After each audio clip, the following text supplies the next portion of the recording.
Assalamualaikum warahmatullahi wabarakatuh. Waalaikumsalam warahmatullahi Warahmatullahi wabarakatuh. wabarakatuh. Alhamdulillah nahmaduhu wa nasta'inuhu wa nastaghfiruh wa na'udzu billahi min syururi anfusina wa min sayyiati a'malina. May yahdihillahu fala mudhillalah wa may yudlilhu fala hadiyalah. Asyhadu an la ilaha illallah wahdahu la syarikalah wa asyhadu anna Muhammadan abduhu wa rasuluh. Amma ba'du. Yang kami muliakan Bapak Profesor Sanusi Uwais dan yang kami banggakan teman-teman sekalian, izinkan saya menyampaikan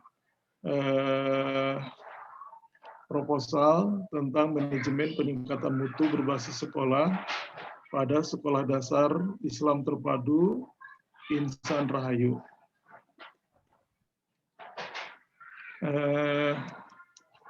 Untuk latar belakang masalahnya,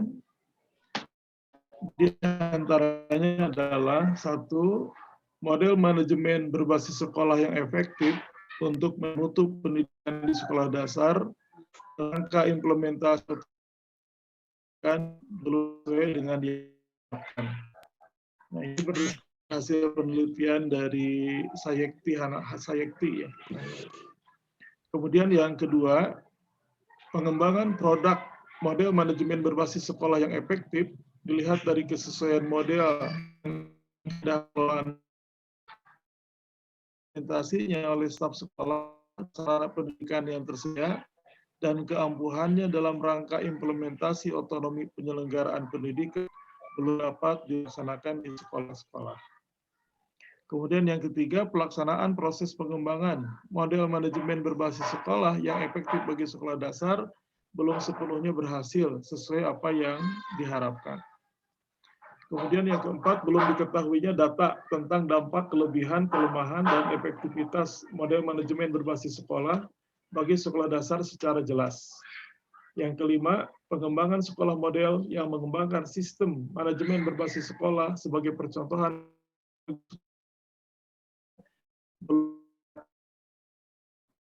Yang keenam, belum diketahuinya profil tentang manajemen sekolah di sekolah dasar yang terkait atau mengarah pada manajemen berbasis sekolah. Nah, itu yang menjadi poin-poin dari latar belakang masalah yang dapat dikemukakan. Kemudian untuk perumusan masalah tentang MPMBS ini adalah bahwa instrumental inputnya adalah Sistem Pendidikan Nasional dan Standar Nasional Pendidikan. Kemudian instrumental inputnya adalah lingkungan sekolah, lingkungan masyarakat, komite sekolah, yayasan penyelenggara pendidikan, dan lembaga lainnya. Raw inputnya adalah EPADIR, kepala sekolah, guru, siswa, dana, sarana, prasarana. Kemudian prosesnya adalah MPMBS, meliputi perencanaan, pengorganisasian, pelaksanaan, dan pengawasan. Outputnya adalah sekolah bermutu tinggi, dan outcome-nya adalah lulusan bermutu tinggi. Jadi ini perumusan masalah tentang MPMBS. Kemudian untuk pembatasan masalahnya, satu, perencanaan peningkatan mutu berbasis perencanaan manajemen peningkatan mutu ya, berbasis sekolah di Sekolah Dasar Islam Terpadu Insan Rahayu. Yang kedua, pengorganisasian manajemen peningkatan mutu berbasis sekolah di SDIT Insan Rahayu. Ini ada yang terlewat. Yang ketiga, pelaksanaan MPMBS di SDIT Insan Rahayu. Yang keempat, pengawasan MPMBS di SDIT Insan Rahayu. Yang kelima, faktor-faktor pendukung dan penghambat yang dihadapi dalam implementasi manajemen peningkatan mutu berbasis sekolah di Insan Rahayu. Yang keenam adalah dampak manajemen peningkatan mutu berbasis sekolah terhadap proses dan hasil pendidikan pada SDIT Insan Rahayu. Tujuan penelitiannya, satu, mengungkap dan memperoleh gambaran tentang perencanaan manajemen peningkatan mutu.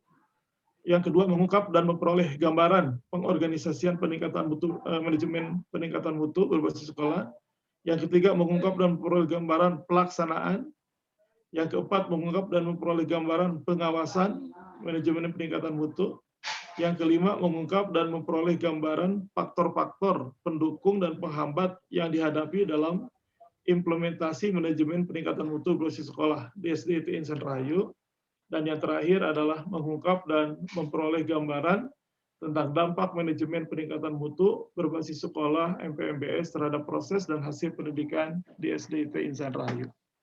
Demikian paparan singkat saya, Prof, tentang manajemen peningkatan mutu berbasis sekolah di SDIT Insan Rahayu. Mohon bimbingannya. Terima kasih. Assalamualaikum warahmatullahi wabarakatuh. Waalaikumsalam warahmatullahi wabarakatuh.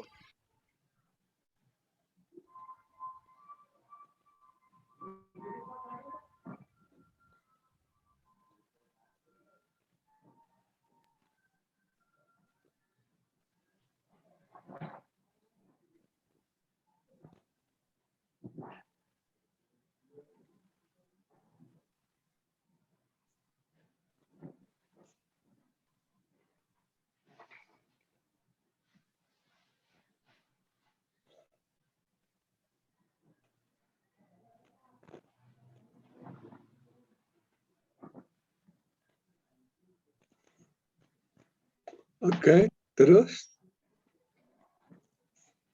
sudah udah. Silakan, barangkali ada komen-komen dari yang lainnya. Komen-komen dulu.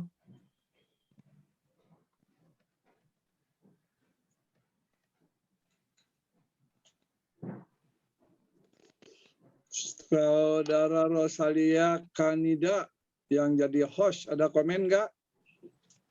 Tidak ada, Prof. Solehudin Syaf, Ya, Prof. ada komen?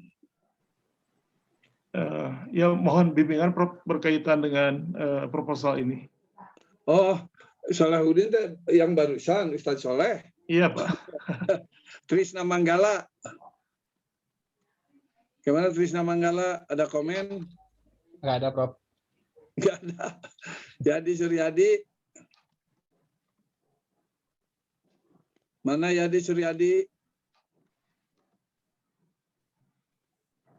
Halo?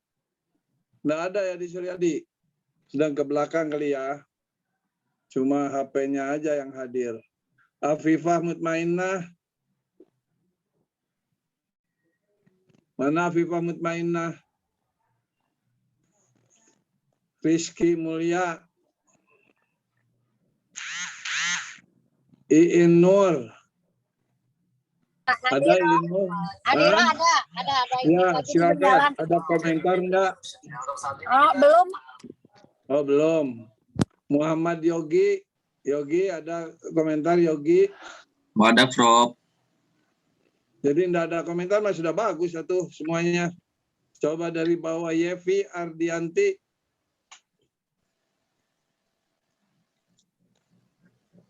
Yevi Ardianti. Enggak ada, udah tiga orang tuh yang enggak hadir. Sutisna. Tidak ada, Prof. Tidak ada. Itu kan banyak yang harus dibicarakan tuh. Coba Saudara Soleh, Ustadz Soleh. Ya, Prof. Jangan-jangan mereka tidak menyimak.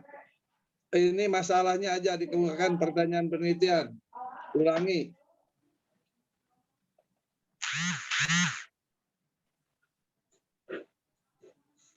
Pertanyaan penelitiannya. Ya, Prof, sebentar.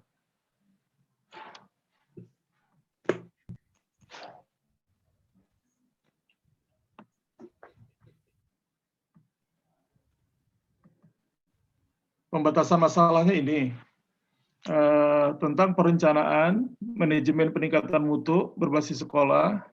Yang kedua tentang pengorganisasian manajemen peningkatan mutu berbasis sekolah. Yang ketiga tentang pelaksanaan manajemen peningkatan mutu berbasis sekolah. Yang keempat tentang pengawasan manajemen peningkatan mutu berbasis sekolah. Yang kelima tentang faktor-faktor pendukung dan penghambat yang dihadapi dalam implementasi MPMBS di Insan Rahayu. Yang keenam, dampak manajemen peningkatan mutu berbasis sekolah terhadap proses dan hasil pendidikan pada SDIT Insan Rahayu.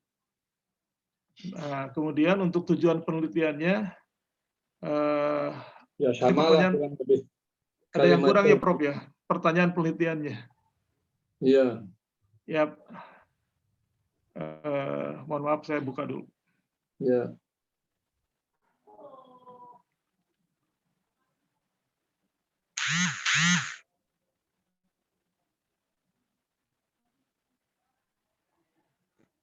Sebentar Prof.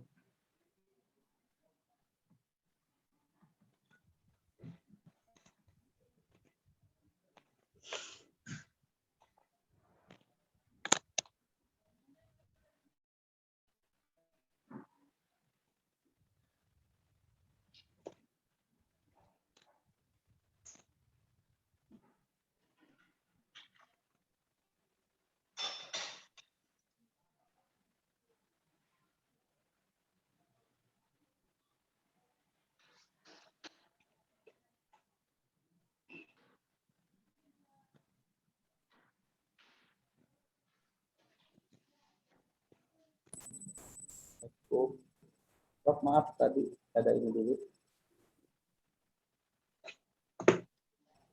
Silakan.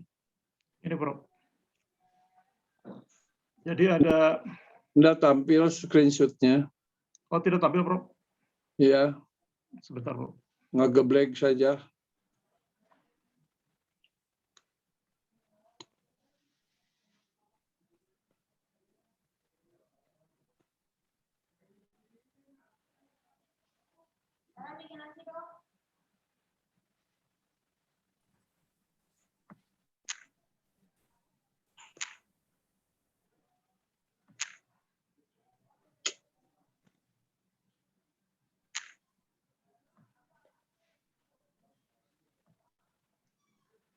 Ini Prof. Ya. Asumsi dan pertanyaan penelitian.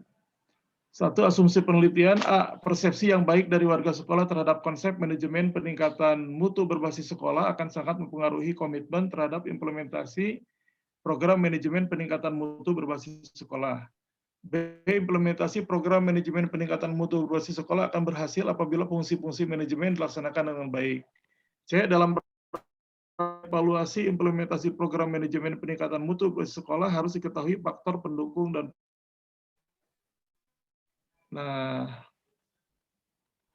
D. Apabila semuanya dilaksanakan dengan baik, maka akan berdampak pada peningkatan proses dan hasil pembelajaran, dan akhirnya sekolah tersebut akan dapat menciptakan sekolah bermutu tinggi, total quality management. Nah, pertanyaan penelitiannya, secara operasional, rincian pernyataan penelitian yang diajukan adalah A. Apa yang direncanakan pada peningkatan mutu berbasis sekolah. Ini masih Kabupaten Bandung dulu. Ini dibatasi di Insan Rahayu, Prof.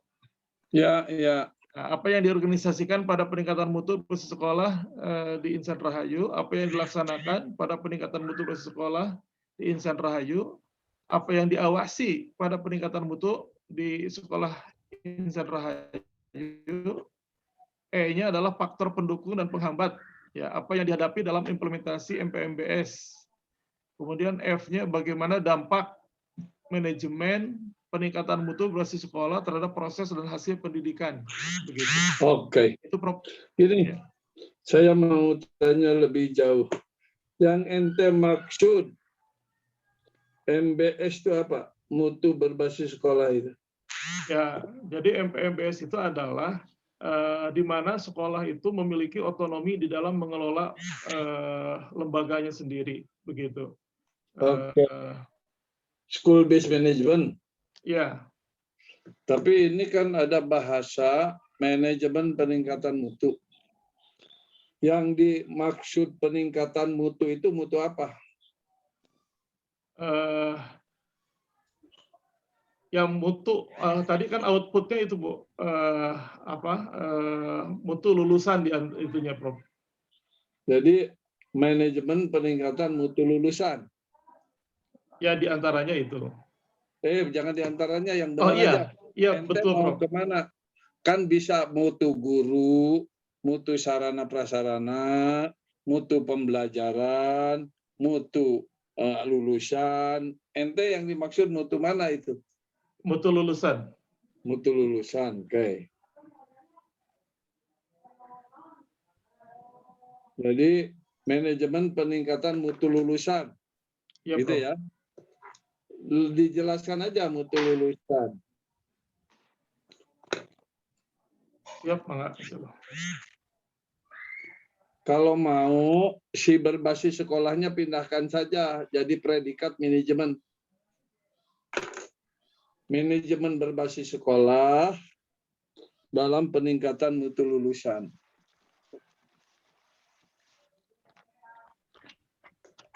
Mau Oke. diulang, Prof? Ya, manajemen berbasis sekolah itu kan asalnya school based management. Betul. School based management.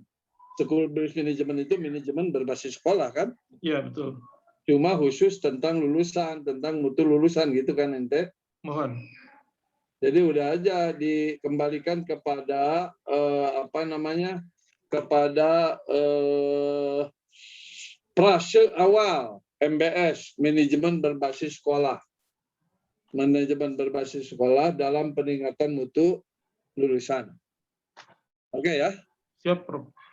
Oke, saya ingin mendapat penegasan ente. Yang dimaksud manajemen berbasis sekolah itu apa?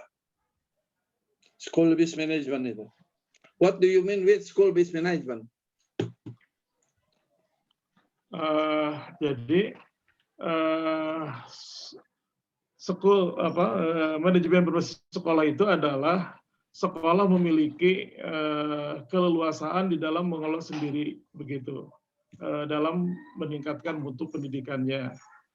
Jadi dimulai dari perencanaannya, pelaksanaannya, pengorganisasiannya, sampai Mendingan pada ini dulu, Anda jangan kemana-mana dulu. Mendingan ente fokuskan dulu apa makna manajemen berbasis sekolah itu. Oh, siap, Bro.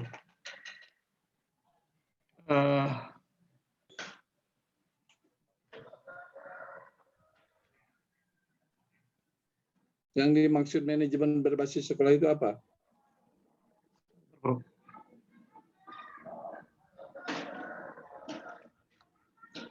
Jadi kalau di sini pengkoordinasian dan penyelesaian sumber daya yang dilakukan secara mandiri oleh sekolah dengan melibatkan semua kelompok kepentingan yang terkait dengan sekolah secara langsung dalam proses pengambilan keputusan untuk memenuhi kebutuhan mutu sekolah atau untuk mencapai tujuan mutu sekolah dalam kerangka kebijakan pendidikan nasional. Oke.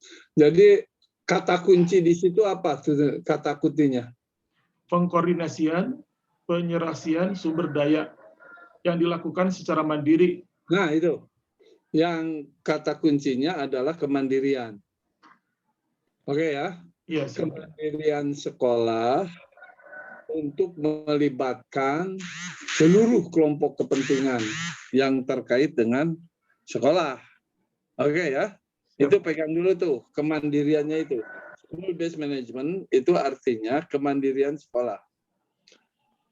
Apa mungkin kemandirian sekolah untuk sekolah negeri? Ini negeri swasta? Swasta, Prof. Oke, kalau swasta ya. Dengan demikian kira-kira gambaran kemandirian itu gimana? Kemandirian dari sisi pembiayaan ya. Oke, kemandirian biaya. Apalagi? Kemandirian dalam pengadaan sarana. Oke, surplus. Kemudian juga apalagi? Kemandirian di dalam mencoba mencari keunggulan-keunggulan ya di dalam kurikulum begitu. Oke. Dalam kurikulum, kemandirian kurikulum itu apa? Apa itu konsepnya apa itu? Kalau Ya, di antaranya mencari nilai tambah sebagai sekolah swasta kan harus lebih daripada sekolah negeri yang ada begitu, sehingga harus ada terobosan-terobosan untuk memberikan nilai lebih dalam. Anda pernah mendengar KTSP? Ya. Apa itu? Kurikulum tingkat satuan pendidikan. Ya, apa idenya kurikulum tingkat satuan pendidikan itu? Jadi kurikulum tingkat satuan pendidikan itu bahwa sekolah mengembangkan kurikulum ya, tetapi dasar-dasarnya memang diambil dari apa yang telah ditetapkan oleh pemerintah, Prof. Jadi maksud KTSP itu kurikulum tingkat satuan pendidikan itu ialah tiap sekolah atau sekolah mengembangkan kurikulum sendiri. Itu ya. Katakanlah ada SMP 2, SMP 3 berdempetan tempatnya. Itu dengan KTSP itu masing-masing punya arah dari kurikulumnya mandiri. Tidak sama. Di Indonesia ada enggak KTSP yang murni KTSP, kurikulum tingkat satuan pendidikan itu? Di Indonesia. Ya kalau pesantren sih Prof ya, yang tidak ada kaitan dengan pemerintah atau ini bisa sih. Bisa ya, bagus kalau gitu. Jadi ini di pesantren kan ya? Ini di sekolah Islam terpadu, Prof. Ya artinya katakanlah di luar swasta lah gitu ya. Swasta ya. Di negeri. Jadi KTSP itu betul-betul bisa didesain sendiri gitu ya. Betul. Oke. Nah, sekarang kita karena Anda mau bicara mutu lulusan, maka kira-kira kunci pokok dari lulusan atau mutu lulusan itu apa saja selain kurikulum supaya lulusan itu bermutu? Ya kurikulum, kemudian juga sarana prasarananya, tenaga pendidikannya, Prof. Iya. Tenaga guru dan kependidikan. Iya. Udah itu. Ya diantaranya baru itu. Jangan diantaranya, nanti Anda batasi aja. Dalam pembatasan masalah itu, Anda berbicara tentang faktor-faktor penentu mutu lulusan itu, faktor-faktor yang Anda anggap faktor-faktor dominan bagi penentu mutu lulusan itu 3, kurikulum, sarpras, dan tenaga pendidik dan kependidikan. Itu batasi aja dulu. Paham? Siap, insya Allah. Oke. Kalau sudah begitu, maka kemudian Anda mempertanyakan bagaimana kurikulumnya yang terkait dengan mutu lulusan. Ada enggak kriteria lulusan bermutunya itu kriterianya apa? Kriteria lulusan bermutunya apa? Kalau di sekolah Islam terpadu itu ada ya, Prof. Apa itu? Ya di antaranya kan sahihul akidah, akidahnya yang sahih begitu. Oh gitu. Ya, kemudian ibadahnya yang benar. Ya. Kemudian akhlaknya begitu. Nanti itu ada indikator-indikatornya. Ya akhlak. Itu kriteria dari lulusan bermutu. Ya. Bagus. Kemudian ada efek enggak? Impact. Impact itu ialah akibat lanjutan dari lulusan. Apa? Akibat lanjutan dari lulusan itu sehingga dianggap lulusan itu bermutu. Ya, satu bisa meneruskan ke sekolah-sekolah favorit. Oke, sekolah begitu, secara akademik. Sekolah favorit. Apalagi? Yang kedua kepuasan ya dari orang tua begitu. Kepuasan ortu. Oke. Gitu ya? Iya. Oke, bagus. Udah, Anda batasi aja. Jadi yang dimaksud lulusan bermutu itu kuat akidah, kemudian intens dalam ibadah, kemudian bagus dari segi akhlak. Oke ya? Kemudian indikator lainnya bisa melanjutkan ke sekolah yang apa bahasanya ya? Ente favorit sih, favorit itu belum tentu bermutu juga sih. Harus ada dicari istilah tuh. Sekolah apa yang kira-kira dianggap menampung lulusan bermutu? Sekolah unggulan mungkin kok. Apa? Sekolah unggulan. Oke, sekolah unggulan boleh lah. Terserah ya. Kemudian Anda kepuasan orang tua. Nah, jadi kira-kira gambarannya tuh begini. Gambarannya itu. Di satu sisi Anda meneliti 3 hal, kurikulum, pendidik, sarpras. Ya toh? Iya. Mana yang tiga hal itu bisa menghasilkan akidah yang bagus, ibadah yang benar, akhlak yang bagus, kemudian lulusan melanjutkan sekolah apa tadi unggulan, gitu ya. Ya. Kemudian yang agak sukar ini kepuasan orang tua. Jadi dengan demikian, Anda nanti pertanyaan penelitiannya bukan yang tadi. Pertanyaan penelitiannya bagaimana bentuk atau susunan kurikulum di sekolah tersebut. Bagaimana karakter dan kualifikasi kompetensi para pendidik. Bagaimana mutu sarana prasarana.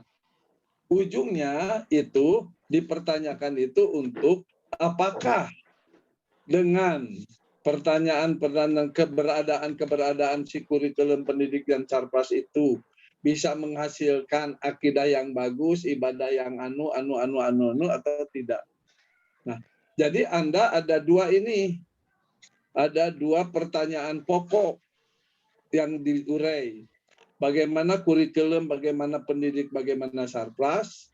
Kemudian bagaimana akidah anak, akidah lulusan, ibadah lulusan, akhlak lulusan, bagaimana impact lulusan terhadap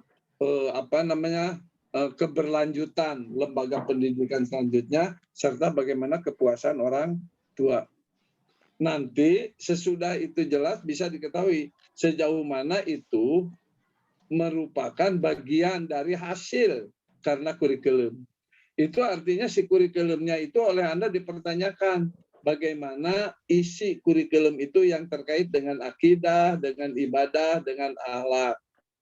Bagaimana isi kurikulum itu yang terkait dengan kemungkinan diterima oleh sekolah unggulan.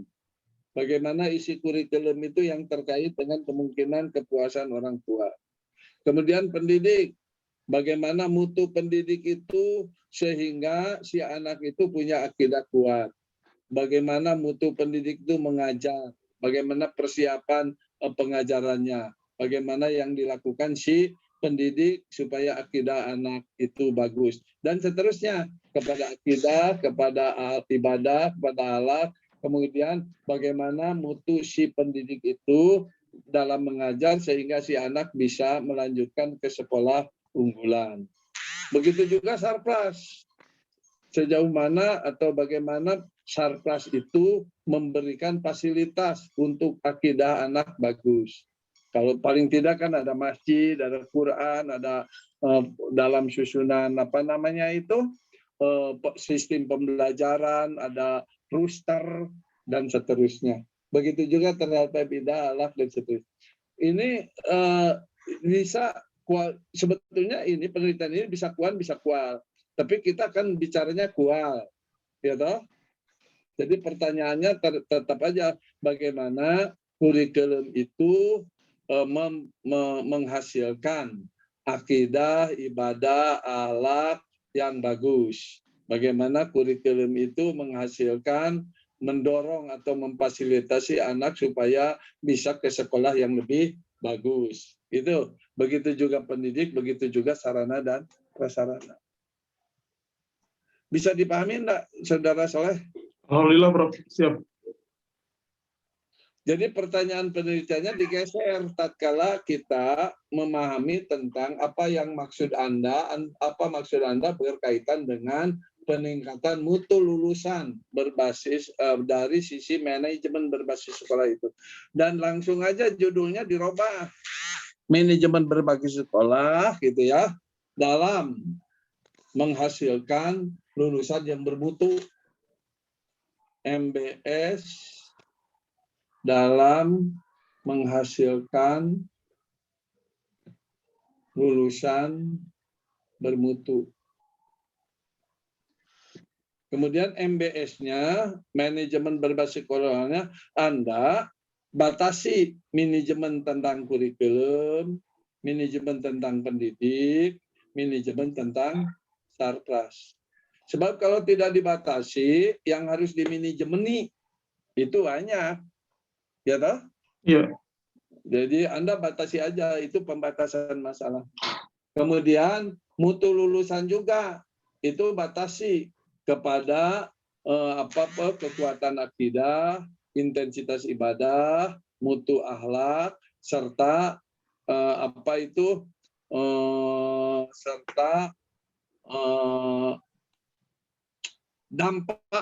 dampak lulusan, bukan dampak lah ya, hasil lulusan, diterimanya lulusan pada sekolah-sekolah unggulan.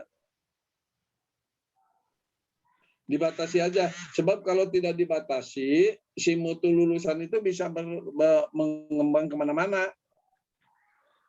Bisa mengembang kemana-mana si mutu lulusan itu.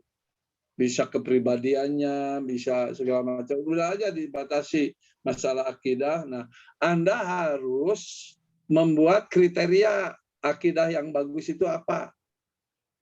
Ibadah yang intens itu apa? Disederhanakan aja. Umpamanya akidah yang bagus itu tidak percaya pada tahayul. Itu. Akidah yang kuat itu ialah bertauhid mutlak. Akidah yang kuat itu gambarannya itu berani jihad fisabilillah. Akidah yang kuat itu ialah berani beramar ma'ruf nahi mungkar. Dibatasi lagi terjemahnya. Gambaran akidah yang kuat itu apa? Sebab kalau tidak dibatasi banyak juga. Itu Anda cukup bisa satu aja, kurikulum, pendidik, sarpras yang terkait dengan akidah mutu lulusan, mutu akidah lulusan. Hanya akidah saja bisa banyak itu. Ini Anda kan mau tadi mutu lulusan itu akidah, ibadah, akhlak, sekolah unggulan, dan seterusnya itu. Sebetulnya kalau ke akidah saja itu luar biasa, itu akan sangat banyak. Kalau akidahnya Anda memakai Al-Asmaul Husna, yang kemudian ditransformasikan kepada keharusan perilaku seorang Muslim, itu kan dijawab banyak juga. Jangan kalau mau akidahnya dibatasi aja. Kalau mau ini akidah, ibadah, akhlaknya. Tapi kalau akidah saja mungkin agak diperbanyak gitu. Mungkin ada 10-15 karakter akidah gitu. Prof, apa nanti tidak ke kuantitatif, Prof? Enggak, tetap aja di kualitatif. Di kualitatif. Jadi nanti Anda wawancaranya mewawancarai masyarakat sekitar yang melihat kelakuan si anak itu, mewawancarai si orang tua, apalagi si orang tua diwawancarai berkaitan dengan kekuasaan, mewawancarai guru, mewawancarai mungkin sekolah unggulan yang menerima lulusan. Gitu. Begitu juga Anda mengobservasi si lulusan-lulusan itu gimana sih masalah akidahnya. Saya memberikan catatan, tolong indikator akidah kuatnya itu, akidah bermutunya itu dibatasi dalam aspek apa saja. Sebab kalau tidak dibatasi terlalu banyak. Akidah itu kan ikatan kepercayaan. Paling tidak rukun iman itu ada 6. Anda harus dibatasi itu. Apakah akidah yang terkait dengan kepada Allah dan kepada Al-Quran saja gitu? Atau ke-6-6-nya tapi disimplifikasi, disederhanakan dalam bentuk perilaku-perilaku tertentu. Bolehlah, saya bisa ikut membimbing itu. Kalau mau ya, bisa itu. Alhamdulillah, Prof. Kalau mau. Tapi kalau mau gitu, jangan terlalu banyak. Sudah aja difokuskan kepada mutu akidah lulusan.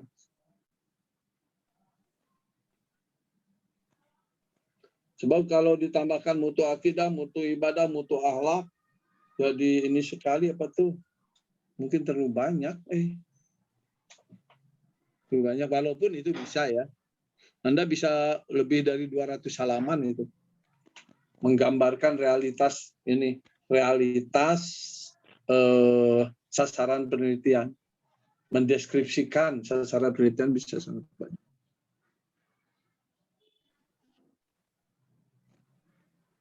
Siap, Prof. Insyaallah. Oke. Bagus saja itu, terserah ente mau mutu lulusan itu, mutu ibadah lulusan, mutu akidah lulusan, mutu akhlak lulusan, terserah ya. Ente boleh pilih. Tapi saya sih yang terkait dengan suasana kehidupan sekarang ya, mungkin mutu akidah itu yang sangat diperlukan.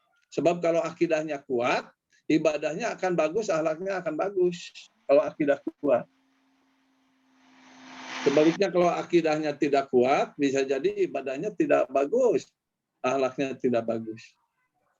Sebab kalau akidah kuat itu kan gambaran salah satu aspek saja ya, akidah yang kuat itu ikhlas. Ikhlas itu kan hidup itu merasa diawasi Tuhan langsung.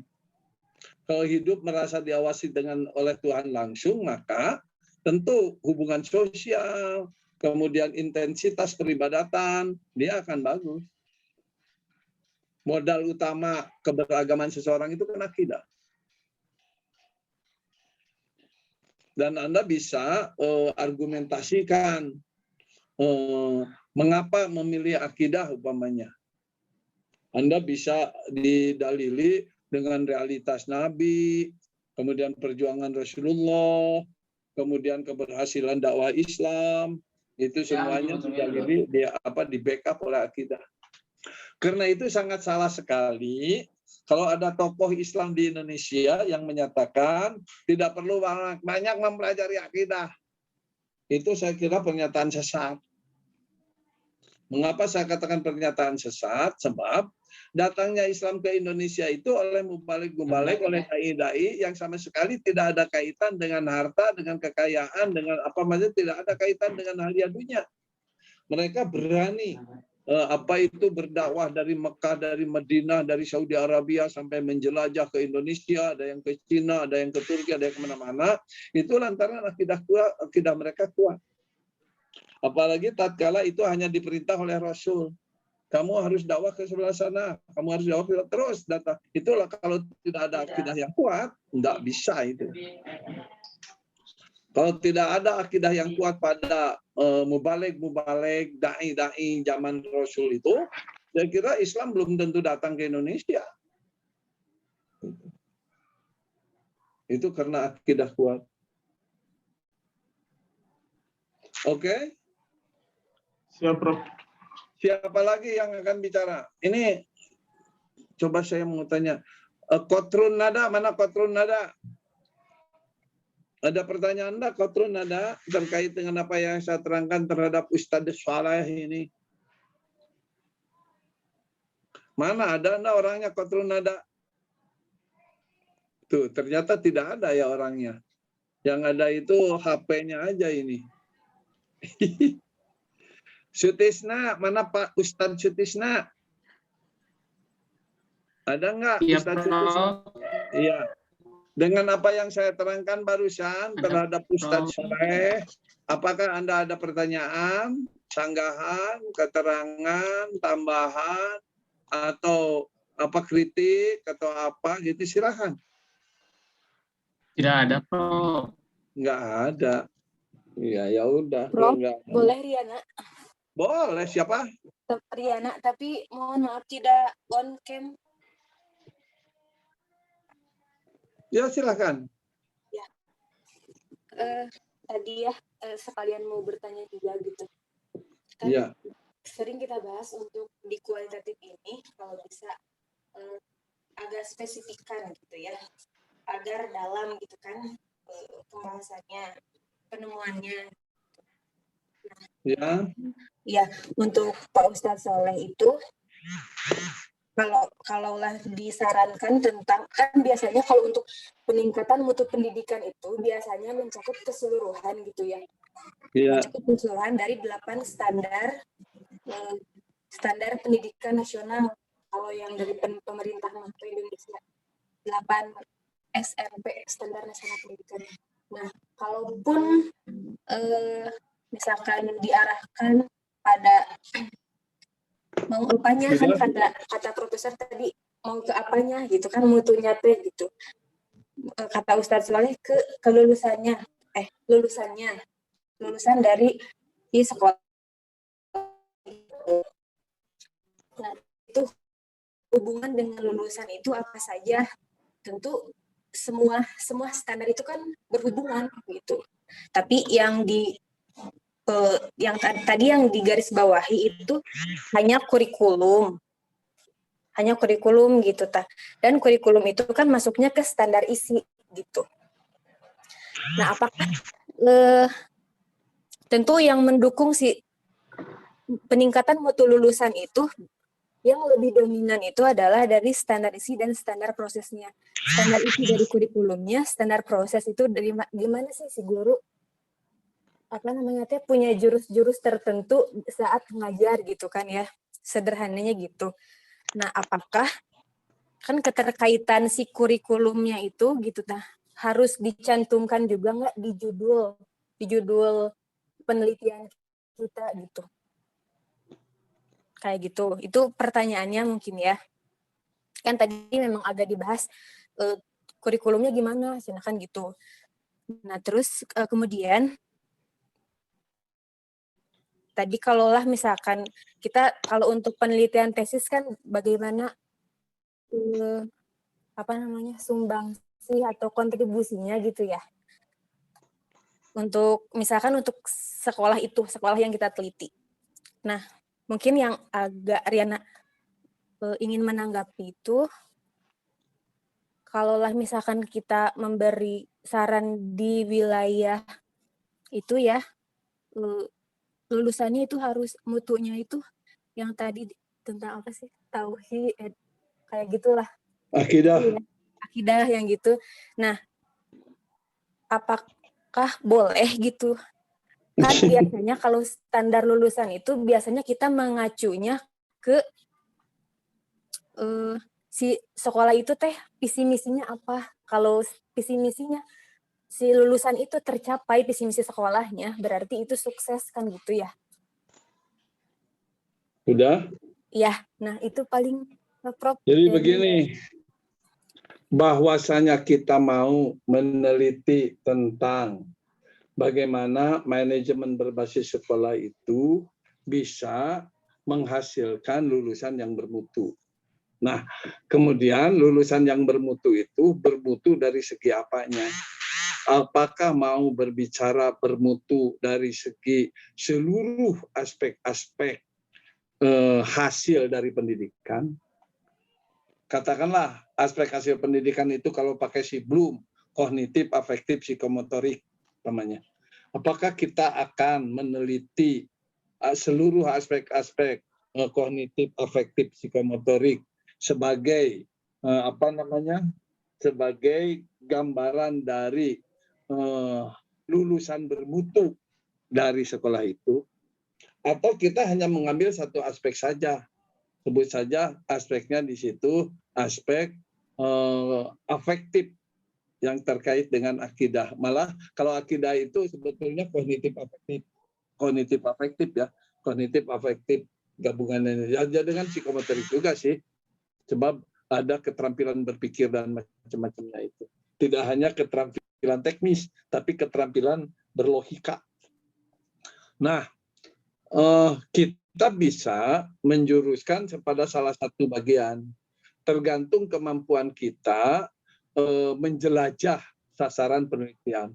Apakah akan kita jelajahi keseluruhannya, atau kita jelajahi bagian kecil saja tapi mendalam. Katakanlah bagian kecil dari tadi yang sekolah Islam tadi itu sekolah Islam saudara Saleh? Insan Rahayu, Bro. Insan Rahayu. Sekolah Islam namanya apa? Sekolah Islam apa istilahnya? Insan Rahayu, Bro. Bukan, sebelumnya itu SDIT. SDIT. SDIT ya. Insan Rahayu mas saya Pak Reva. Ya, Sekolah Dasar Islam Terpadu. apakah akan diangkat keseluruhan aspek-aspek kognitif afektif psikomotorik itu, atau Anda pentingkan karena ini sekolah dasar Islam terpadu dari aspek kognitif afektif psikomotorik itu pada apa namanya itu kalau si Bloom itu pada bidang, bukan bidang istilahnya itu si Bloom itu, pada ada kognitif afektif psikomotorik itu apa istilahnya itu?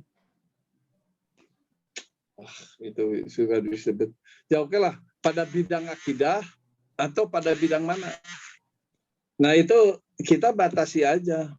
Sangat sah sekali kalau kita meneliti sesuatu dengan pembatasan-pembatasan pada aspek-aspek tertentu saja.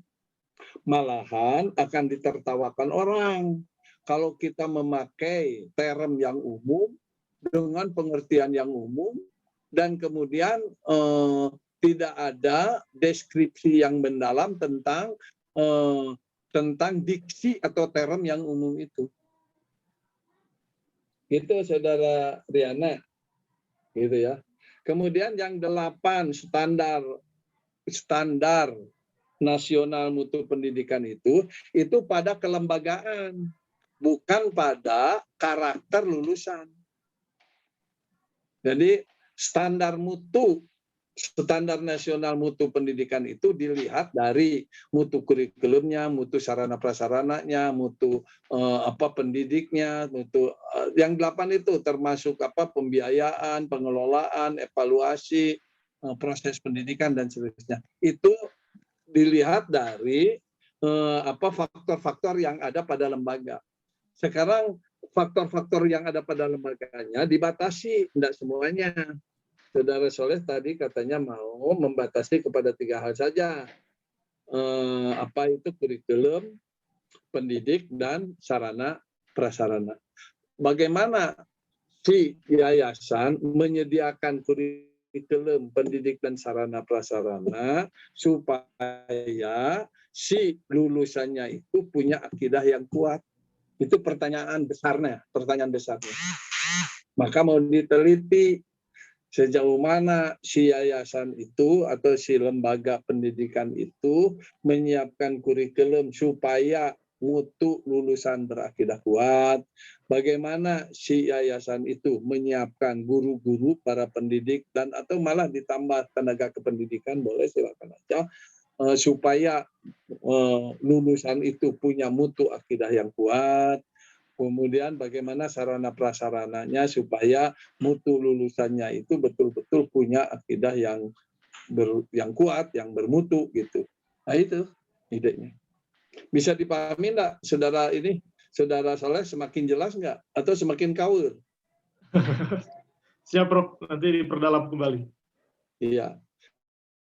Itu Saudara Riana itu tuh. Jadi yang namanya penelitian itu tetap boleh kita mengambil hanya satu aspek kecil, akan tetapi mendalam sehingga gambarannya betul-betul komprehensif. Di Universitas Islam Negeri Jakarta itu ada disertasi yang hanya memahami satu aspek saja dari Quran, pengertian kufur menurut Quran. Itu disertasi dan cum laude. Itu kalau tidak salah sampai 460 halaman sudah dicetak. Pengertian kufur saja menurut Al-Quran. Jadi satu kata aja. Sekarang akidah itu. Bagaimana si SD itu dan barangkali gini Saudara Soleh, tatkala kita berbicara akidah anak SD, apa saja sih yang pantas untuk anak SD sebagai standar akidah kuat? Harus jelas, nantinya ada ukurannya, itu di bab 2 lah ditampilkannya.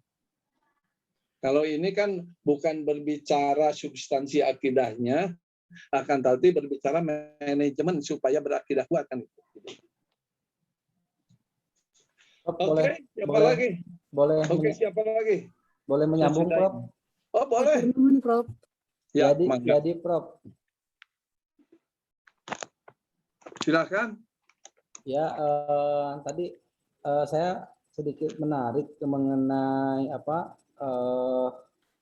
fokus masalah di mutunya itu di lulusan itu di yang salimul akidah tadi yang Prof sampaikan, dengan satu itu saja mungkin bisa diurai sangat Iya. mendalam ya. Ya, Mungkin yang saya ingin pertanyakan, karena memang di kualitatif itu ada pedoman wawancara, observasi dan lain sebagainya. Kemudian tadi juga harus ditentukan standarnya itu untuk bagus akidah itu kayak gimana sih? Nah, barometernya itu saya pikir agak terlalu sulit kalau misalkan dijadikan apa ya? Cara penelitiannya jadi bagaimana? Apakah dengan wawancara, dengan observasi, ataukah ya, dengan apa gitu? ya ketiga-tiganya itu mah harus. Oh, Yang jadi- namanya kualitatif itu 3 hal itu harus dikerjakan, 3 metode itu. Wawancara, observasi, dan dokumen. Intinya standarnya dulu ditentukan mungkin ya untuk anak SD itu seperti apa yang Ya, bisa. Bisa. akidah yang bagus, baru tahap selanjutnya metodenya dipakai tiga-tiganya yang tadi mungkin ya. Ya, umpama ini umpama nih ya, Ya, umpama nih. Contoh, bahwa lulusan SD itu tidak percaya pada tahayul umpamanya. Atau lulusan SD itu berani lewat kuburan umpamanya. Itu kan lewat kuburan itu biasa anak-anak SD itu malah takut. Tapi lulusan SDIT apa itu tadi SDIT apalah gitu, itu berani lewat kuburan tanpa takut gitu. Nah, itu berarti indikator akidahnya kuat. Nah, Anda harus kemukakan itu gambaran-gambaran tentang indikator akidah kuat bagi anak SD, lulusan SD. Harus dikemukakan dulu. Nanti Eta bisa Anda analisisnya berbasis psikologi perkembangan. Adalah di psikologi perkembangan itu ada siapa itu psikolog Swiss yang pindah ke Amerika itu ya siapa itu? Bukan Brunner.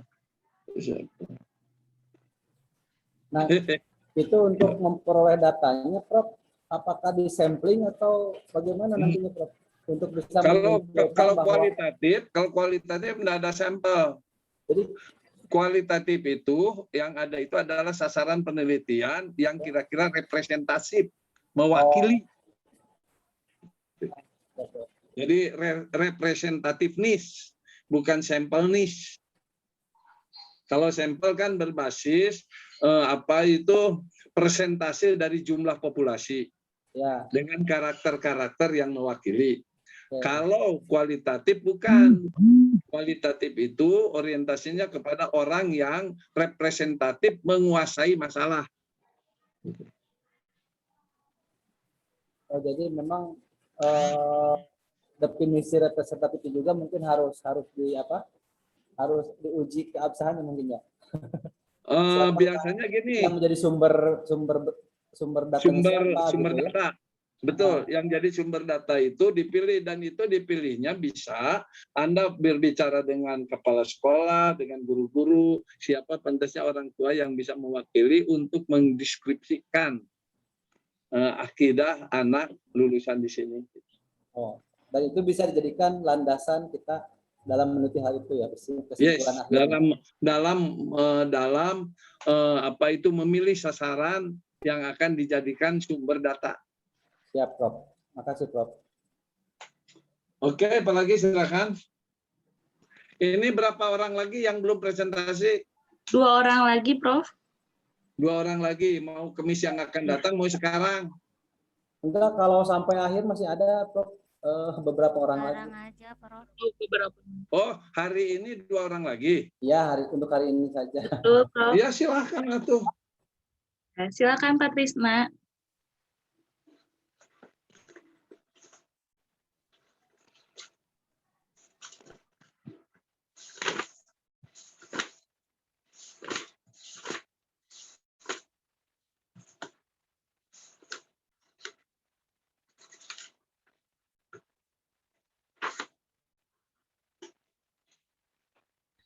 Assalamualaikum warahmatullahi wabarakatuh. Waalaikumsalam. Terima kasih teman-teman.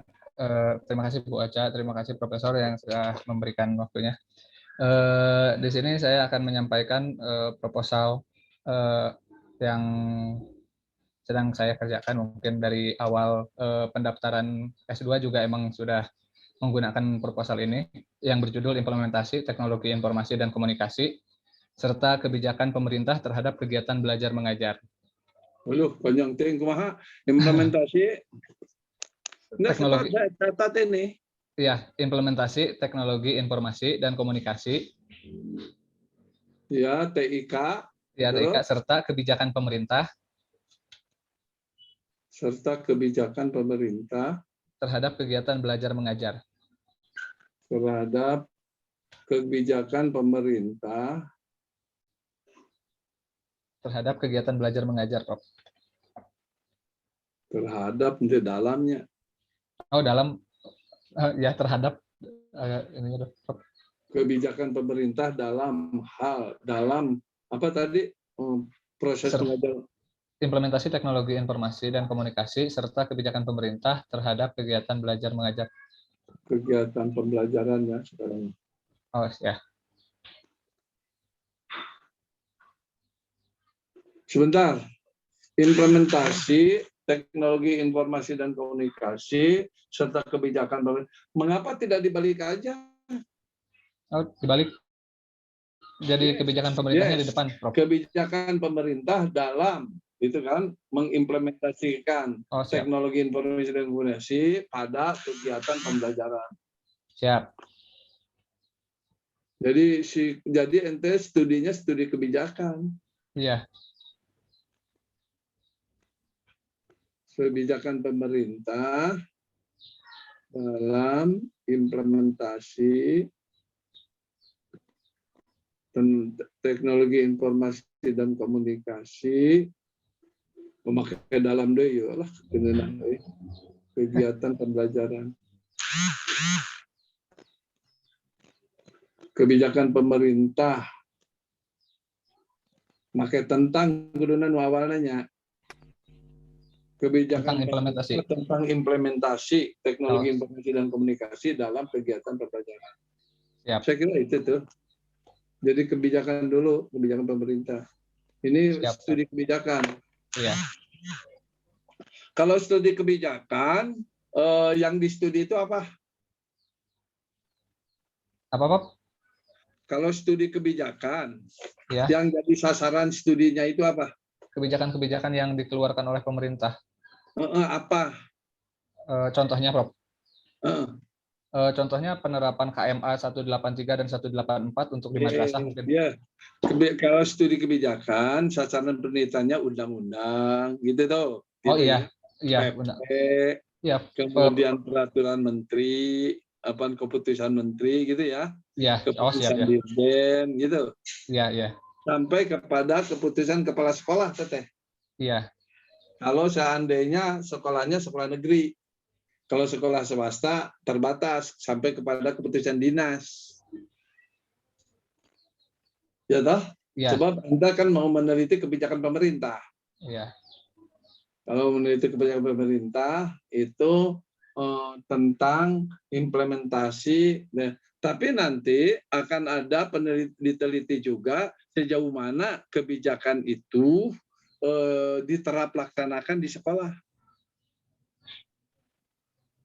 Dan hasilnya nanti ada pada rekomendasi. Rekomendasi itu bisa dalam bentuk kritik terhadap kebijakan atau penguatan terhadap kebijakan, gitu ya, atau kritik penguatan atau ada alternatif baru terhadap kebijakan. Bagus itu.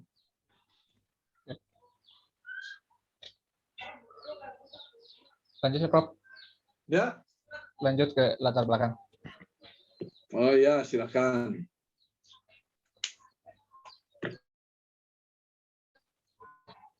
Ya, untuk latar belakangnya di era globalisasi ini kebutuhan akan informasi sangatlah penting, apalagi informasi tersebut disertai dengan kecepatan, ketepatan, dan keakuratan. Pengelolaan sistem informasi yang cepat dan tepat membantu suatu instansi, pemerintah ataupun swasta dalam mencapai target atau tujuannya. Pada dasarnya, harapan utama dikembangkannya ilmu informasi yaitu dapat meningkatkan produktivitas kerja di kalangan masyarakat Indonesia, serta dapat meningkatkan taraf pendidikan dan pendapatan masyarakat di masa yang akan datang. Penerapan dan pengembangan teknologi informasi dan komunikasi atau TIK dalam pendidikan menjadi salah satu kebijakan pemerintah. Penerapan ini menjadi salah satu pendorong terciptanya suasana kegiatan belajar mengajar yang baru yang berhubungan dengan teknologi informasi. Dengan adanya kebijakan tersebut, setiap lembaga pendidikan harus mempersiapkan guru beserta seluruh peserta didiknya agar mampu menggunakan media teknologi informasi dan komunikasi dengan baik. Untuk rumus masalahnya, yang pertama itu ada apa saja kebijakan pemerintah terhadap kegiatan belajar mengajar di bidang teknologi informasi dan komunikasi. Terus yang kedua itu bagaimana penerapan teknologi informasi dan komunikasi di lingkungan pendidikan. Yang ketiga itu adalah pengaruh apa yang ditimbulkan dari kebijakan pemerintah terhadap keberlangsungan kegiatan belajar mengajar. Dan untuk pertanyaan penelitiannya, yang pertama itu bagaimana proses perencanaan dalam menerapkan kebijakan pemerintah. Yang kedua itu bagaimana lembaga pendidikan menerapkan kebijakan pemerintah mengenai teknologi informasi dan komunikasi dalam kegiatan belajar mengajar. Yang ketiga itu apa dampak yang ditimbulkan akibat kebijakan pemerintah tentang teknologi informasi dan komunikasi di lingkungan pendidikan. Dan yang terakhir itu bagaimana tindak lanjut dari kebijakan pemerintah tentang teknologi informasi dan komunikasi. Bagus. Mungkin itu itu udah memahami ini apa studi apa analisis kebijakan itu. Udah bagus. Oh, udah bagus. Ente baca buku analisis kebijakan? Iya, Prof. Baru ya. Sebagian tapi. Ya, bagus. Oke. Mungkin sekian Prof yang bisa disampaikan. Mohon bimbingan dan arahannya dan dari teman-teman. Menurut saya sih pertanyaan penelitiannya sudah bagus. Pertanyaan penelitiannya ya. Iya, Prof. Itu sudah bagus pertanyaan penelitiannya. Tinggal dikembangkan bagaimana kaitannya si pertanyaan penelitian itu kepada khusus tentang teknologi informasi dan komunikasi. Oh ya, siap. Jadi ente yang dicari itu adalah peraturan presiden, undang-undang yang terkait dengan teknologi informasi dan komunikasi. Ya. Tentu saja peraturan menteri dan dirjen dan apa Kemenag, apa itu Diknas itu harus dipahami banget. Siap. Oke, siapa lagi satu lagi? Udah bagus pertanyaannya. Ya, terima kasih Prof. Sekian, terima kasih teman-teman dan Prof. Wassalamualaikum warahmatullahi wabarakatuh. Waalaikumsalam. Siapa lagi? Ini Tisna ya. Ya, satu lagi Kang Sutisna. Ya, oke. Silakan Pak. Ya Bu, terima kasih. Siapa sekarang? Saya Prof. Sutisna, Prof. Kan Trisna Prof, yang sekarang Sutisna beda. Oh, yang tadi Tisna. Trisna pakai R. Yang tadi Trisna. Ya. Yang sekarang Sutisna. Sutisna, Masya Allah, namanya hebat-hebat ya. Terima kasih, Prof. Apa judulnya? Ya, bismillahirrahmanirrahim. Assalamualaikum warahmatullahi wabarakatuh. Waalaikumsalam warahmatullahi wabarakatuh. Mohon izin, Prof, menyampaikan proposal penelitian yang saya buat. Mohon koreksinya juga. Ini mengenai manajemen perubahan. Untuk judulnya, implementasi manajemen perubahan pada organisasi pendidikan dalam meningkatkan kualitas pendidik dan tenaga kependidikan. Studi deskriptif di SMA Alamana Ciwidey, Kabupaten Bandung. Implementasi manajemen perubahan pada organisasi pendidikan dalam meningkatkan kualitas pendidik dan tenaga kependidikan.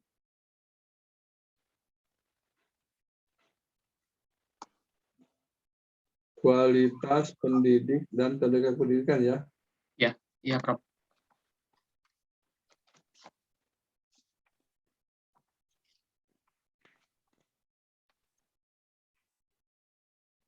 Oke. Dilanjut Prof ke latar belakang penelitian. Ini perubahan ini merupakan sebuah kebutuhan yang pastinya terjadi dan tidak dapat dihindari oleh lembaga atau organisasi pendidikan. Oleh karena itu, tidak ada yang dapat bertahan statis di dunia ini, dan tentunya semua akan mengalami perubahan. Perubahan pendidikan ini mencakup dua komponen utama perubahan yang saling terkait, karena organisasi pendidikan atau sekolah harus dilihat sebagai satu keutuhan yang senantiasa diupayakan untuk meningkatkan output pendidikan. Nah, dua komponen tersebut, yang pertama ini perubahan dalam pengelolaan yang meliputi kepemimpinan, komunikasi, hubungan internal dan eksternal organisasi.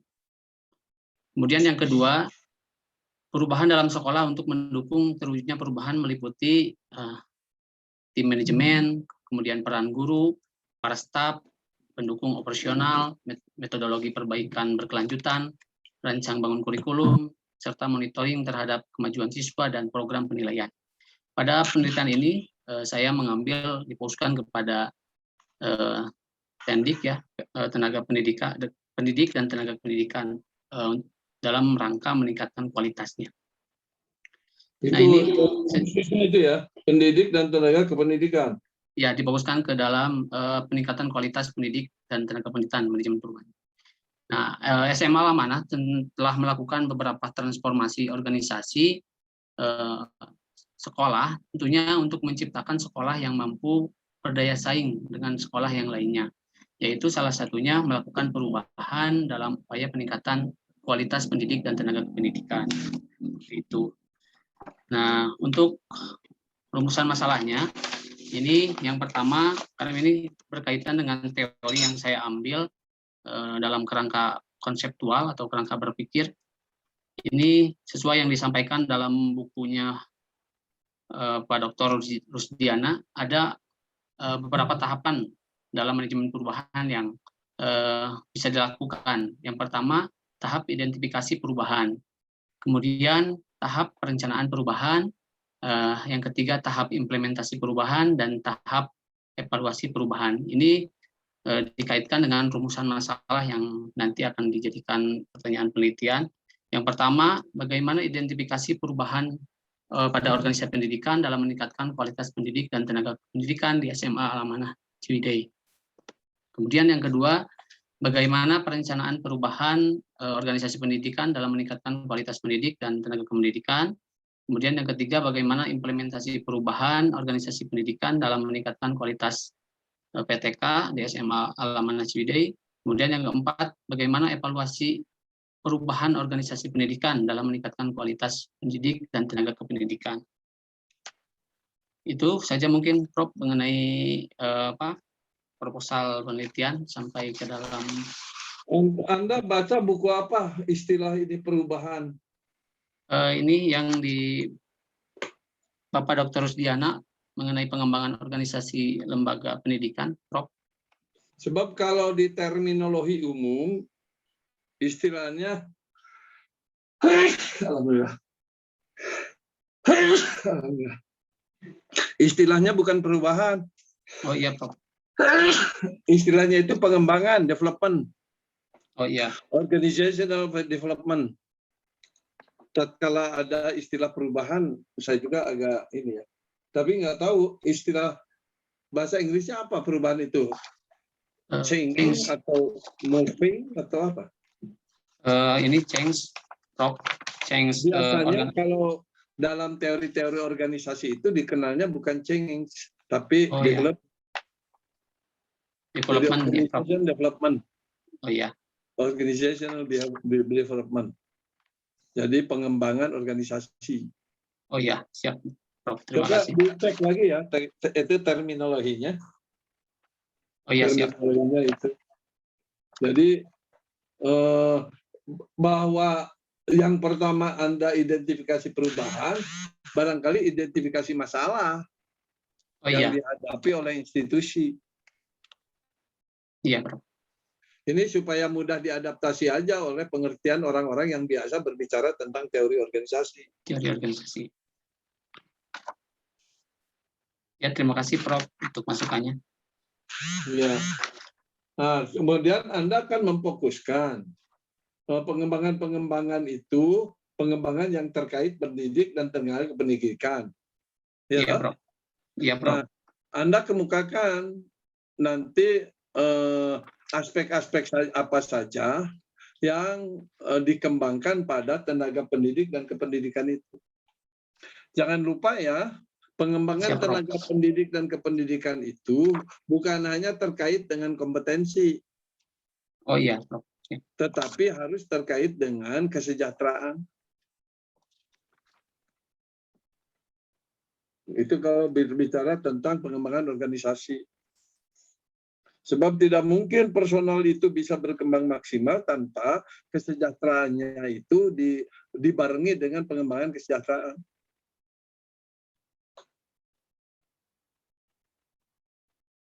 Oke?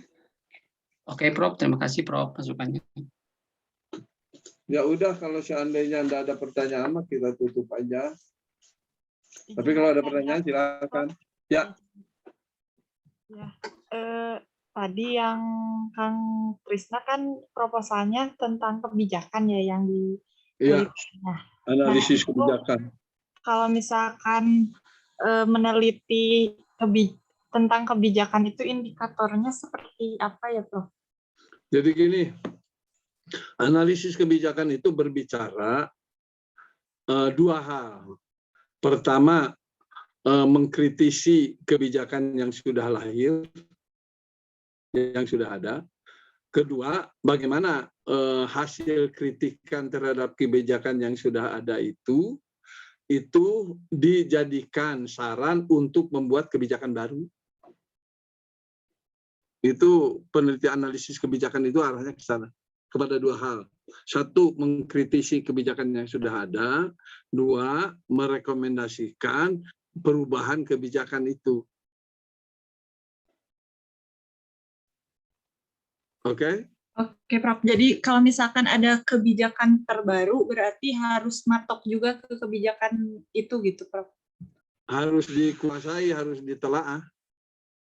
Jadi umpamanya tadi kan maunya berbicara tentang apa tadi kebijakan itu tentang guru ya? Penggunaan TIK ya? TIK. Ya, TIK, Teknologi Informasi dan Komunikasi. Iya, Prof. Jadi kumpulkan saja, saudara ini Krisna, itu kumpulkan saja undang-undang tentang teknologi informasi dan komunikasi, sebut saja TIK ya, supaya mudah ya. Undang-undang tentang TIK, undang-undang peraturan presiden, peraturan pemerintah tentang TIK, peraturan menteri tentang TIK, keputusan menteri tentang TIK, gitu. Itu dikumpulkan, kemudian Anda analisis. Tapi Anda harus ada juga itu terkait dengan peraturan menteri pendidikan dan kebudayaan sampai kepada dinas. Sebab itu berbicaranya pengembangan TIK dikaitkan dengan kegiatan pembelajaran kan. Kebijakan TIK terkait dengan pembelajaran. Bisa jadi nanti studi tentang undang-undang dan macam-macamnya kecil saja. Nanti yang studi diperbanyak itu adalah keputusan Menteri Pendidikan dan Kebudayaan terkait dengan penggunaan TIK dalam proses pembelajaran. Atau Menteri Agama mungkin ya. Kalau ini SDIT kan, SDIT itu masuknya ke Dikbud atau Diknas atau di Departemen Agama, Kementerian Agama. Saya belum mencantumkan lembaganya, Prof. Katanya tadi SDIT ente teh. Yang SDIT mah Ustadz Soleh tadi. Ya. Anda belum menemukan lembaganya ya? Iya. Tapi ini kan dalam kegiatan pembelajaran. Rencananya madrasah. Kalau madrasah barangkali Kemenag gitu ya. Ya. Tapi biasanya si Kemenag itu mengikuti yang Dikdus, Dikdas. Iya, mengikuti Dinas Pendidikan juga. Iya. Bagus saja. Bagus ya, dikembangkan aja ya. Siap, Prof. Saya senang kemarin siapa dari kelas kemarin itu kelas C ya. Ini kelas B, kelas apa sekarang? Kelas C. Ya, jadi kemarin itu kelas B ya. Kelas B kemarin saya anjurkan sampai berbicara masalah pengawasan pemerintah terhadap geng motor gitu. Jadi dari segi manajemennya kita intinya kontrol, teori kontrol, pengawasan, teori evaluasi lah, seperti itu. Asalnya itu di sekolah, bagaimana sekolah yang terkait dengan pengawasan sekolah terhadap geng motor. Sesuai kalau seandainya geng motor ya udah aja jangan sekolah, udah aja yang ditelitinya polisi atau pemerintah daerah. Bagaimana Pemda punya kebijakan yang terkait dengan itu serta tindakan-tindakan yang katakanlah semacam represif lah, mengurangi gitu ya hal-hal yang terkait dengan geng motor. Saya kira bagus itu. Sebab itu nanti akan sifatnya nanti nasional, tidak lokal. Gitu. Kalau sekolah kan berkutat di sekolah paling guru, murid, kepala sekolah, orang tua, jadi lokal sekali. Tapi kalau diangkat langsung ke pemerintah daerah, barangkali lain lagi persoalan. Oke, good. Ada pertanyaan lagi? Nggak ada ya? So, ditanya tes cari cingwai. Roni, mana Roni? Roni Swendar. Ada Roni Swendar? Tuh, udah cari cingwai. Ketua kelas, mana ketua kelas? Tidak hadir, Prof. Sudah Roni Swendar ada hadir itu Prof, ada Prof Roni Swendar.